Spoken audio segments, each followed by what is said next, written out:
Broadcasting from the Allen B. Levan NSU Broward Center of Innovation at Nova Southeastern University.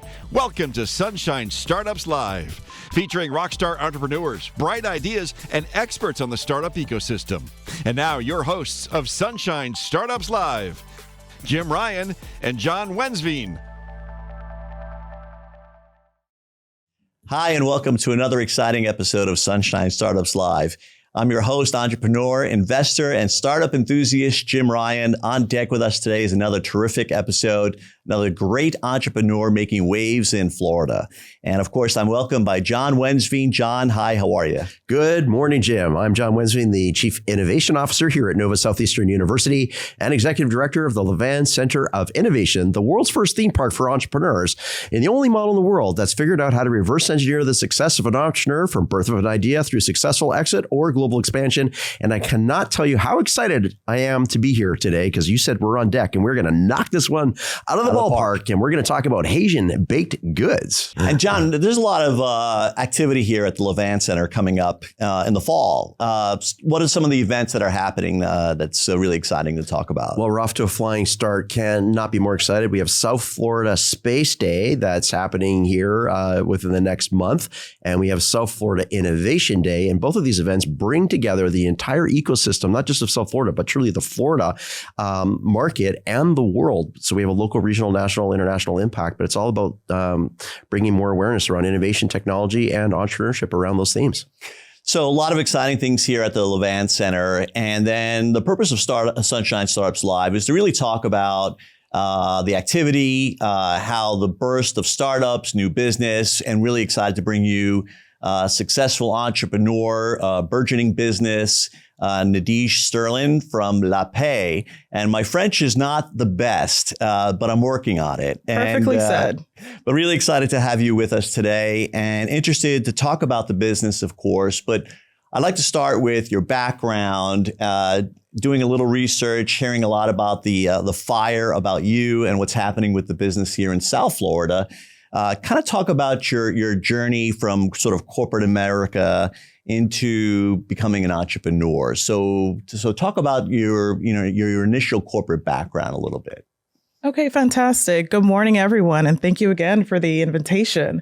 So again, my name is Nadeige Sterlin, and to your point about my background, it is pretty corporate heavy, but we did start with a small family business back in 1998, a bakery, and then moved to our second bakery in 2005. And so our bakery business has always been in the background, even before I entered corporate America, actually. But I do have about 13 years of corporate America experience, mainly with PepsiCo. So PepsiCo has Frito-Lay and it has Pepsi as part of the two companies that anchor the major kind of parent company. And so most of my time has either been in sales, marketing, strategy, execution. I've also worked from a frontline perspective, leading distribution centers in South Florida, then eventually moved to headquarters in New York to lead a distribution center in Long Island, New York, frontline sales team there, and then eventually moved to the headquarters location to do a plethora of various roles. And so in 2020 is actually when I came back to Miami, Florida. So the last day that PepsiCo was about to shut down was actually the last day or the last week for me and the company. And so that was a decision that I made to go back to school and to help with our family business on a more kind of in-person perspective. And so 2020, I made the shift from New York to Miami, and then from there started going to grad school, actually at NYU, in person at first. And then, of course, with the pandemic, it was pretty much open. You can do it from anywhere. So that just made a bigger push for me to come back, finish school from there, and also help to revamp the business, Paix Bakery. So you're on a PepsiCo campus, by the way, right now. And I spent a few years on Long Island in Suffolk County. And you, along with many thousands of people, came from New York, the Northeast, down to Florida. So 2020, kind of a crucial time. So I'm really curious, Here you are in the middle of a global pandemic, and you're pursuing grad studies. So great for you. That's amazing. How did the business operate during an extremely crucial time when there wasn't a lot of opportunity to actually have that personal interface? That's a great question. And just to clarify, you're talking specifically about 2020, really the start of the pandemic? Yeah, 2020, 2021. I mean, you can choose the time horizon, but you relocated in a very interesting time in our life as humans, and very crucial, where a lot of people failed and a lot of people succeeded because of the discovery of new opportunities. But being in the type of business, product, service, people interface, it was a very crucial time for businesses, and I'm really curious about survival. Agreed. And so I take a deep breath and a step back, because it was a journey and we weren't sure what we were going to do or how we were going to do it, because we really didn't know what to expect. It was a global pandemic, first time for any of us kind of venturing into that space. And so we really sat down as a family unit. So it's my mother, my little sister, and myself. My stepdad passed away probably 8 years ago. And so within our family unit, we took a step back to really understand what the situation was. We had employees who were nervous about coming into work. Some of them decided to stay to really understand what the implications were from a health perspective. We had customers, of course, who were scared to go out and venture off to make purchases. And then we also had vendors that were struggling to be able to deliver our products, to be able to source raw goods like flour and things of that nature during that time frame. So there was a number of things we had to really take a step back and take notice of. And so one of the things that we did is we started to reach out to local communities that were supporting small businesses at the time. And I will highlight that the Urban League of Broward County actually connected with us as a small business owner within Miramar, and they were partnering up with SunTrust at the time, because right now it's Truist, but SunTrust and a few other companies like Office Depot to create different things and opportunities for small businesses. One was an Elevate Together grant, and another was Urban League was starting this 6-week small business program on 4 or 5 different areas: marketing, finance, technology, and legal. And within that time frame, they were teaching us, just foundational aspects of what we can do to continue to strengthen our business. And within that marketing realm, I actually took advantage of that, and they helped me to think about revamping our brand at that time. So think about 2020, fall of 2020, trying to think of our business not as a business that's been around since 2005, but a business that wanted to get into innovation. Mm-hmm. So how do you reinvent your business, whether it's physically within the location or structurally, to go through a period as such? And so what we did is we did a whole rebranding, not only a whole rebranding of La Paix Bakery, invested in marketing, et cetera, to get more awareness and more pull, but we also renovated our in-store customer experience location. Customers wanted to walk into places that took COVID seriously, that was clean, pleasing to walk into, and actually was created enough of a pull to have them want to go out, jump into their car and drive to our location to actually purchase fresh breads and pastries, et cetera. And so that actually helped us in a major way to bring awareness to the community on who we were, what we had to offer, and it brought some excitement. And we also, within the 2020 standpoint, invested in training for our employees, and we're invested in customer appreciation days. This was all going on the fall of 2020 when COVID was still rampant. There was still hesitancy about walking into stores, standing in line, and things of that nature. And so we took extra precautions to infuse that. And as we were going through the program with the Urban League of Broward County, we were introduced to the Elevate Together grant opportunity that Office Depot and Urban League launched together. And we were actually one of the inaugural small businesses that won the $10,000 grant. And so with that, this was our first ever grant that we actually ever went after and we achieved.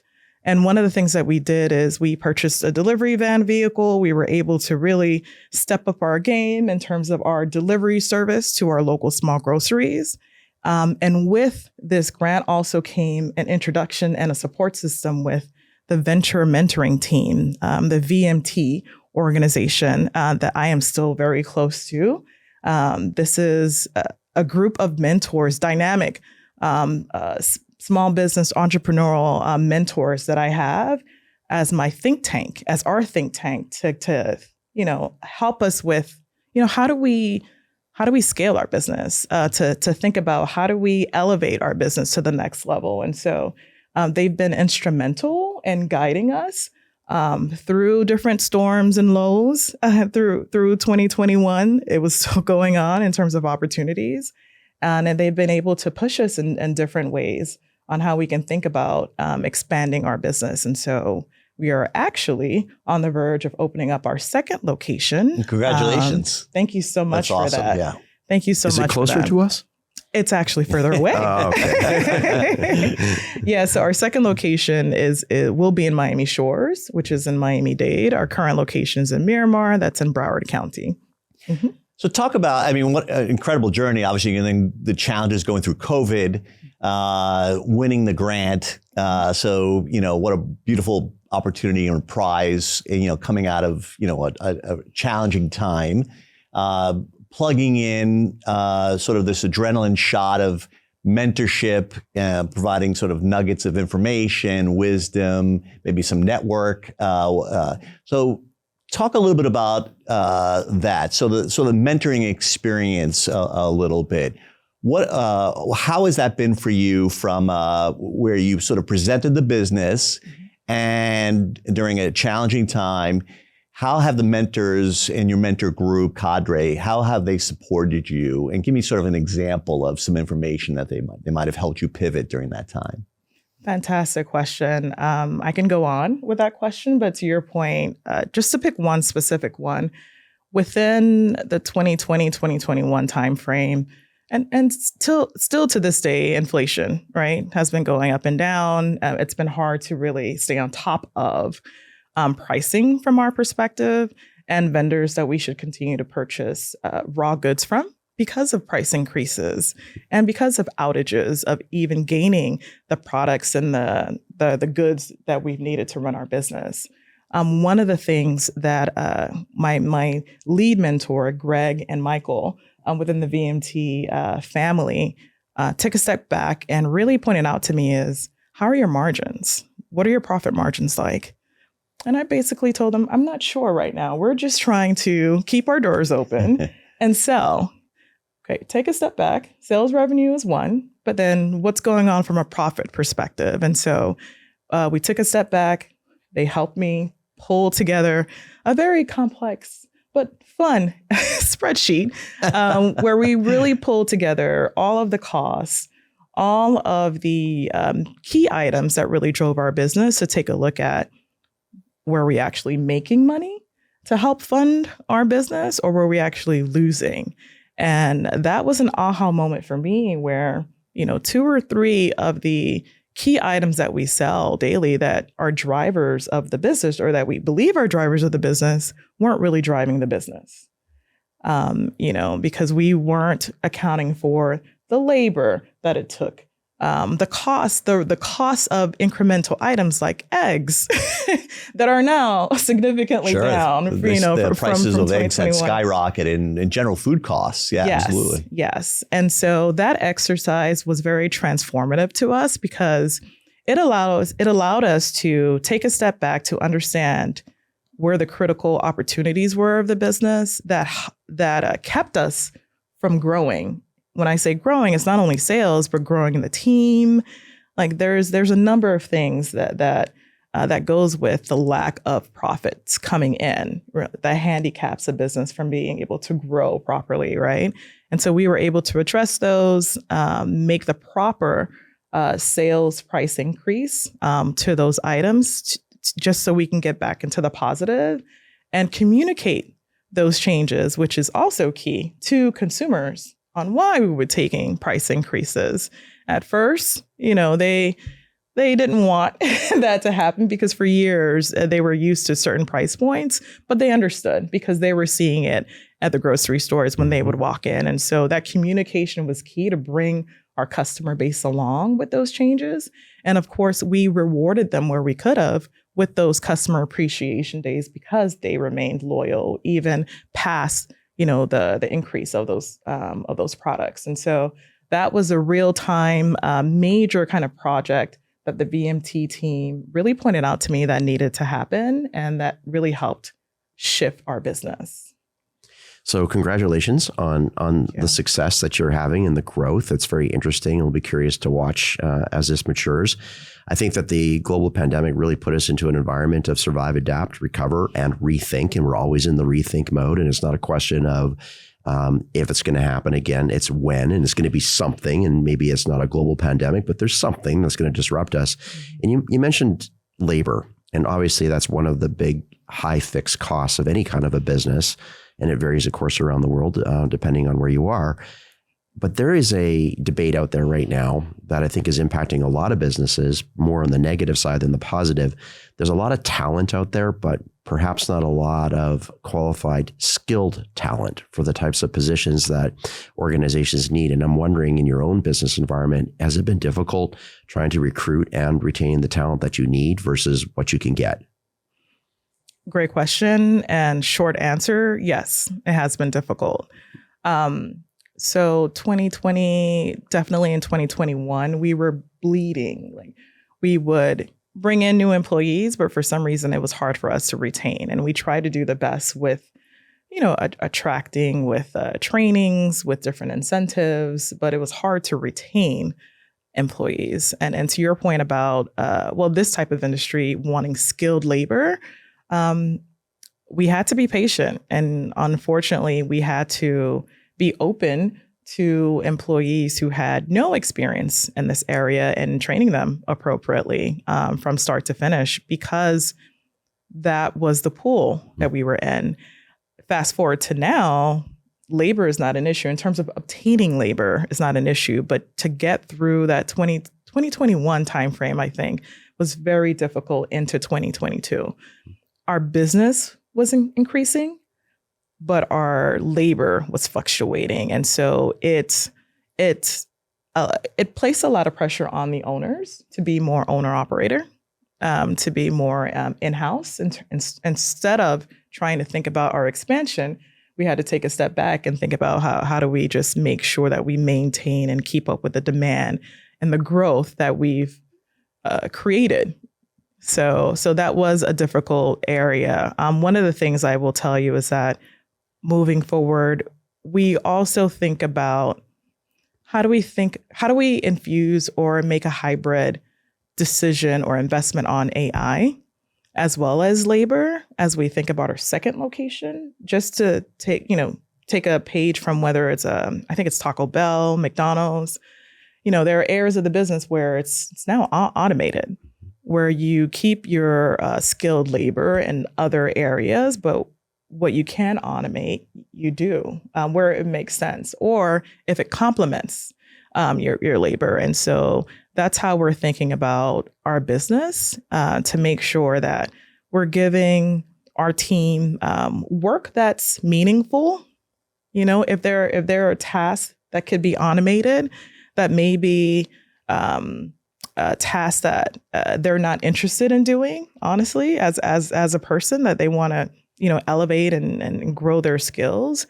How do we think about automating that portion so we can remove it? It's an important task and still needs to get done, but how do you do that in a more efficient way? And so this time frame has definitely made us keep us sharpened and keep us in a place where we're trying to understand what's going on with the industry, what's going on across other industries or with other companies that we can adopt as we continue to grow. The one other thing I will say about labor, because it was so difficult for us in 2021, beginning of 2022 to maintain, we decided to start to build a bench. So my labor really blew up, and it was on purpose. I wanted to be heavy on labor, and I wanted also to infuse more part-timers to be more agile instead of only hiring and creating openings for full-timers, just so it would allow us as a company to be more flexible, to be able to plug holes. And also it allowed other people that, who only wanted part-time work, give them the opportunity to join our team from a part-time perspective. And should they, want to be full-time, there's an opportunity and a roadmap for that.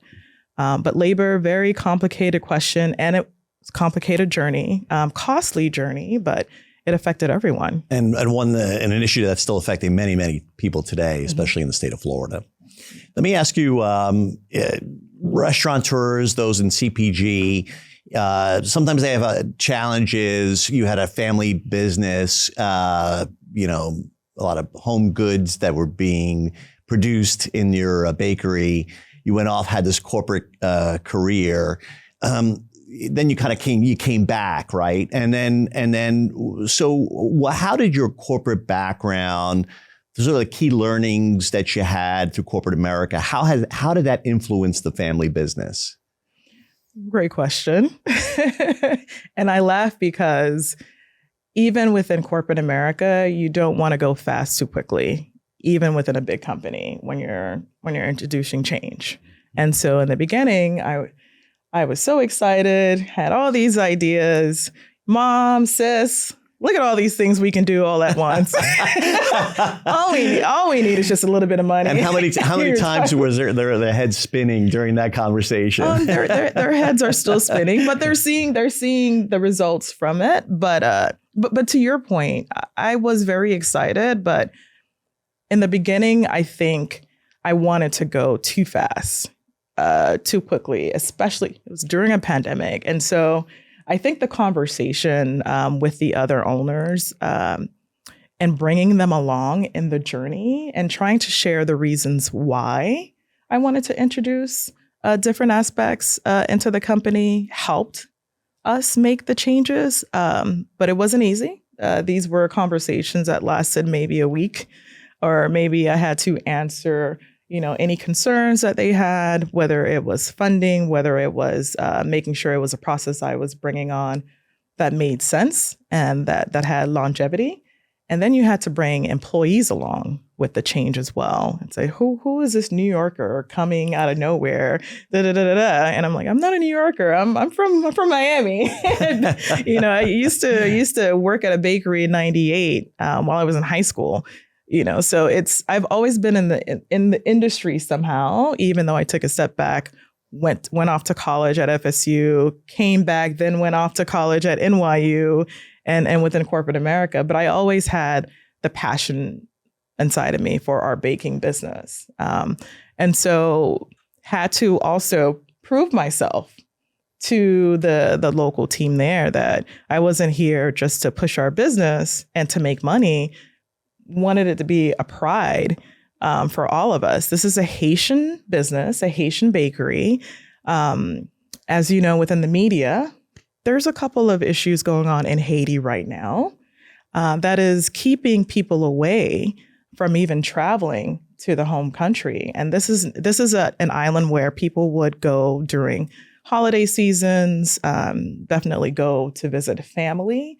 And right now, because of gang activity and other major issues, structural issues, instability within the country, for sure. Yes, the assassination of the president, like we are still, in the depths of everything that's going on. And I really truly feel that not only does the story of the Haitian people, the resilience needs to be highlighted, but our food and our culture can be highlighted, and we can contribute to that as a small business, as a bakery, with sharing our culture through food, making sure that we have those nostalgic connections and keeping those connections through food and with our consumers, because right now most of them can't visit or don't want to spend the $1,000 or $2,000 one-way plane ticket to actually go right now to Haiti. And so there were a number of things that occurred, but I think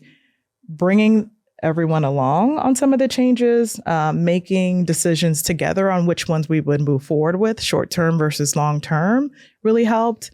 And again, in terms of my background within corporate America, I've been in the marketing realm, strategy. I've done some change management and, of course, sales leadership, both in the front line and within our corporate headquarters.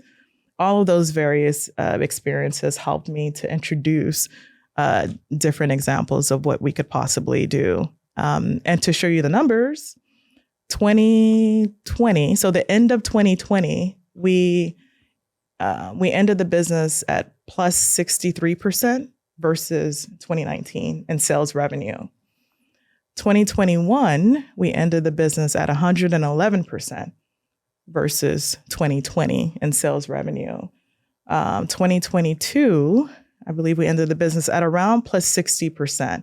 And plus 60%, 2022, we were hovering around $806,000 of sales.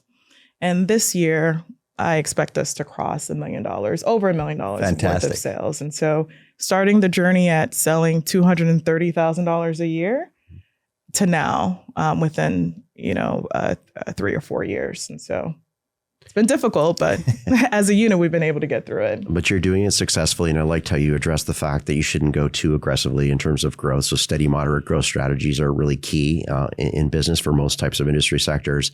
I love the fact you went to FSU and then NYU. NYU. Now we need to figure out how to get you to NSU. Do that PhD. I have a question, and this one's an easy one, I think. If I were to go visit your bakery, what's the number one thing that I must try? What's your best seller? Number one item is the hot long bread. Ooh, I love bread. And then number fresh hard dough bread. And so it's nice and unhealthy and chewy and dense. That's my kind of food. I love it. And then this great question. And the second item would be our chicken or our saltfish pastry, our savory pastry. Wow. I love it. So how do we find you? Where you're located? And then you talked about the expansion, obviously. So let's remind the viewers. So how do we find you today? Yeah, great question. So we're currently in Miramar, Broward County. So the address is 6035 Miramar Parkway, Miramar, Florida, 33023. We are located in a shopping plaza. We actually have about, between 250 to 300 customers that walk in every day. Regular sales traffic within our store. And our second location will be in Miami Shores. Our goal is to open by Q1 of next year. Current location is a 1,100 square feet bakery. Our second location will be 3,200 square feet. Wow. Triple. And it will be more of a cafe style versus it being takeout currently. And so we are looking to expand with domestic shipments. Yes, that's been a high request. Can we start to ship our items out to people who are outside of South Florida? We are also looking at exporting more. We currently export to some customers to the Bahamas. So we want to expand that and expand our footprint within local groceries. So you can find us in some local groceries like Key Foods, Presidentes, and the like. And you have an online presence? Yes. So www.lapaixbakery.com, or you can find us on Instagram and Facebook on our social media at La Paix Bakery as well. Nadeige Sterlin, thank you so much for being on the podcast today. Very much appreciate sharing your journey. Fantastic. Thank you so much for having us. And it was her first in-person podcast ever. So congratulations. Fantastic. Yes, newbie. Terrific. Thank you so much. Fantastic. Thank you. Have a great day, everyone. Remember to subscribe, like, and share the Sunshine Startups Live podcast and follow us on social media. If you're interested in sponsoring or appearing on the show, please email us at booking@sunshinestartups.live.